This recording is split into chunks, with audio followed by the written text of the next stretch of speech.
Warwick Quinton. I'm the Sourdough Baker and this is my shop. Today we're in the Hunter Street Mall. Today was supposed to be the Olive Tree Market, which is in Civic Park. They've had a bit of bad luck with that market. The weather's been less than kind and it was predicted that today would be a very gale force windy sort of day. Well, they've cancelled the market sometime after we've set up. I don't think there's been a precedent for this. This is the first time this has happened. So I'm here in Hunter Street Mall, which is where I am most Fridays anyway. I'd been in production from Tuesday, or actually from Monday, and I got a phone call at about 8:30 last night explaining that the market had been cancelled. I can't turn around and go back. I've got 300 loaves of bread to sell.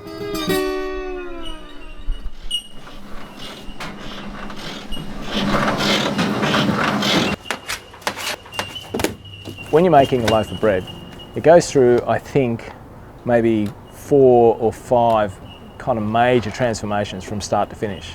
And every time, no matter what, and you know, for 25 years I've been doing this, it's a bit of an ooh-ah moment every time you see a successful loaf come out of the oven. It still makes your heart beat a little bit quicker. Look at that. Oh, it's insane. I became a sourdough baker probably by accident. I had a girlfriend way back in the day, probably 30 years ago. She used to get sick whenever she'd eat almost anything with yeast in it. So she set me the task of making her bread that she could eat, and she loved bread. I guess it took me about 6 months to get anything that was palatable, but from that point forth, it became an addiction or an obsession. My bakery is in the Wattigan Hills, a most picturesque location, deep in the bush, surrounded by bellbirds and rainforest. It's pretty nice.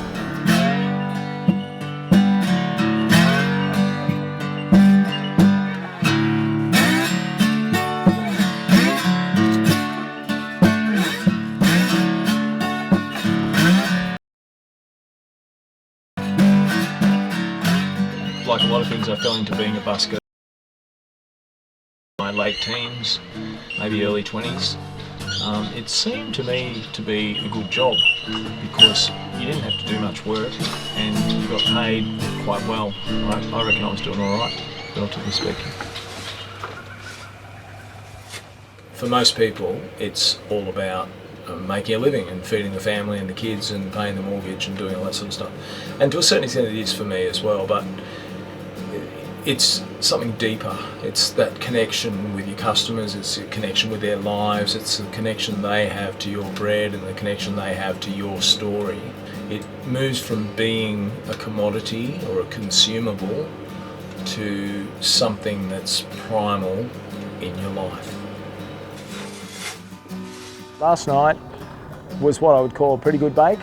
I packed down and then my offsider Sarah drives this shop with all the bread in it here, and she sets up in the morning and then I come in a little bit later and help her to operate the shop.